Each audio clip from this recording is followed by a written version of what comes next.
285 hati yang melayang jauh 10.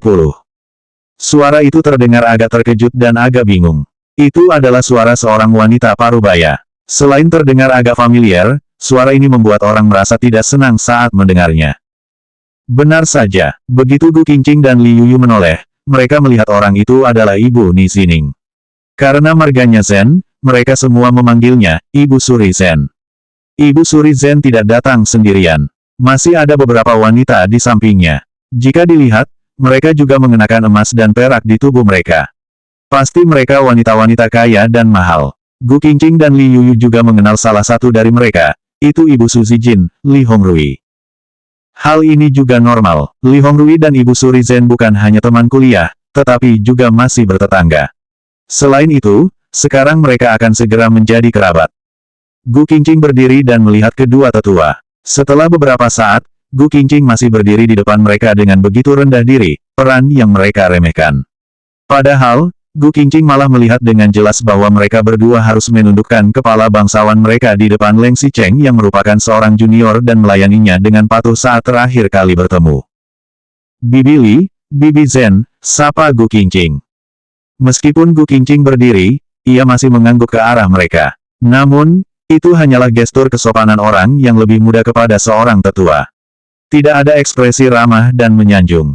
Gu Qingqing tidak mempunyai uang dan kekuasaan 3 tahun yang lalu, tetapi ia tetap keras kepala dan menolak untuk mengakui kekalahan saat menghadapi pandangan dingin mereka yang bahkan menghina. Kamu, Li Hongrui melirik dengan dingin. Ternyata ini adalah putri pembantu yang bekerja di rumah mereka sebelumnya. Su Zijin kadang-kadang membicarakan hal-hal buruk tentang Gu Qingqing di depannya. Ling Hongrui masih memasang ekspresi yang sama dan berkomentar, bagaimanapun, dia tidak bisa mengalahkanmu sepanjang hidup ini. Bibi Zen juga tidak mungkin akan setuju jika Gu Qingqing bersama dengan Ni Xining. Tidak perlu khawatir sama sekali. Apa yang Ling Hongrui katakan tidak salah. Ibu Suri Zen memang memisahkan kedua kekasih yang penuh kasih sayang. Wanita itu telah memisahkan Gu Qingqing dan Ni Xining. Apa yang tidak diduganya adalah Gu Qingqing tiba-tiba berubah, menikahi Leng Xicheng, dan sekarang menjadi orang yang paling perlu mereka sanjung. Siapa yang bisa tahan jika dengan perubahan bagaikan jatuh dari surga ke neraka? Gu Qingqing bahkan tidak repot-repot mengangguk. Jika Li Hongrui tidak memiliki kesan baik padanya, Gu Qingqing juga tidak perlu melayaninya. Mungkin karena sikap Gu Qingqing agak tidak sopan, Li Hongrui sedikit mengernyit. Salah satu temannya melihat pemandangan beberapa orang yang berkomunikasi ini, lalu mendekat dan bertanya, itu anak siapa? Li Hongrui tidak banyak berbicara dan hanya menjawab, itu adalah istri Leng Xicheng. Leng, orang-orang di sebelah Li Hongrui terkejut. Siapa yang tidak tahu bahwa Leng Xicheng menikahi seorang gadis yang tidak memiliki uang dan kekuasaan? Jika itu adalah pernikahan karena cinta sejati, tidak apa-apa. Namun, bukankah Leng Xicheng masih menghabiskan waktu dengan bermain-main di luar setiap hari? Anak itu menggantikan posisi putri saudara laki-lakimu untuk menikah. Li Hongrui mengangguk. Sementara itu, Ibu Suri Zen yang berdiri di sebelahnya memperhatikan bahwa Gu Qingqing dan Li Yuyu juga mengenakan merek terkenal. Pakaian yang dipilih oleh Leng Xicheng untuk Gu Qingqing jelas tidak akan terlalu buruk. Benar-benar tidak menyangka. Aku tidak menyangka. Setelah 3 tahun, Gu Qingqing akhirnya memiliki kepercayaan diri. Ia bisa berdiri tegak di depan orang-orang yang memandang rendah dan menghina dirinya serta orang tuanya. Bahkan, jika ia tahu bahwa ia bisa melakukan hal ini dengan menggunakan nama Leng Xicheng. Ibu Suri Zen merasa kesal dan ingin menghina Gu Qingqing.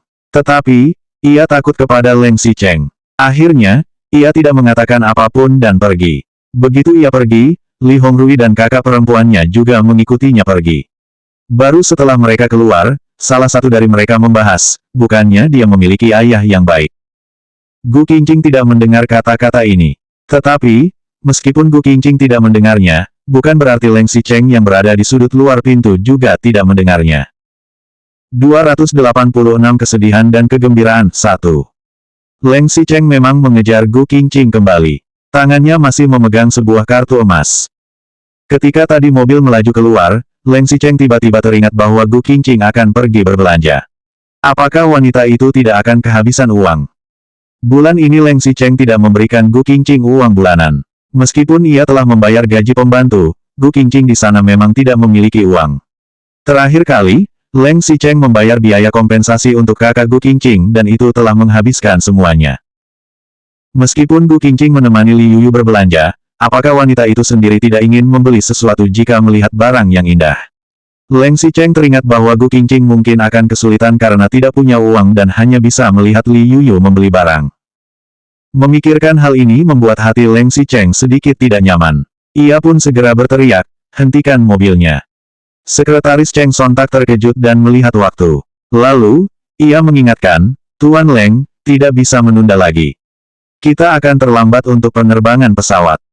Memangnya mengapa kalau terlambat? Jika tidak bisa mengubah jadwal tiket, beli tiket baru. Kata Leng Xicheng sambil mengerutkan kening. Lagi pula, ia tidak kekurangan uang untuk tiket pesawat ini.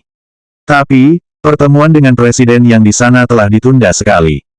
Jika tidak ingin bekerja sama, maka jangan bekerja sama. Grup Leng tidak memerlukannya. Potong Leng Xicheng kesal. Bukan Leng Xicheng yang meminta pihak lain untuk bekerja sama dengan grup Leng.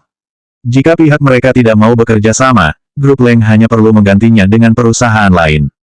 Sekretaris Cheng jelas tidak berdaya. Ia hanya bisa mengubah arah mobil dan berbelok. Sekretaris Cheng cepat-cepat mengemudikan mobil kembali ke mal. Mobil masih belum berhenti dengan stabil, namun Leng Xicheng langsung membuka pintu mobil dan segera berjalan menuju Starbucks di mal itu.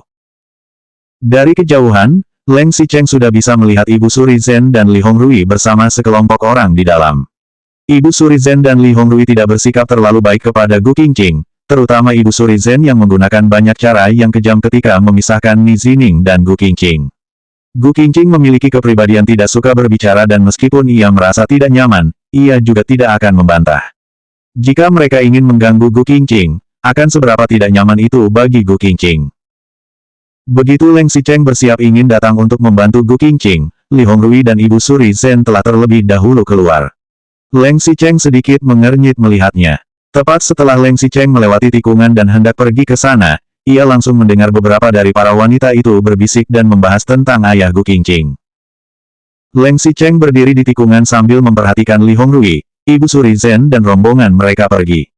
Kemudian, ia menoleh lagi untuk melirik Gu Qingqing dan Li Yuyu yang berada di dalam ruangan. Tangan Leng Xicheng yang masih memegang sebuah kartu emas menjadi semakin erat. Kerak! Leng Xicheng memegang kartu itu dengan semakin kuat hingga kartunya patah di tengah. Puluhan ribu panah yang menghujam dan menusuk jantung juga tidak bisa mengalahkan rasa sakit Leng Xicheng saat ini.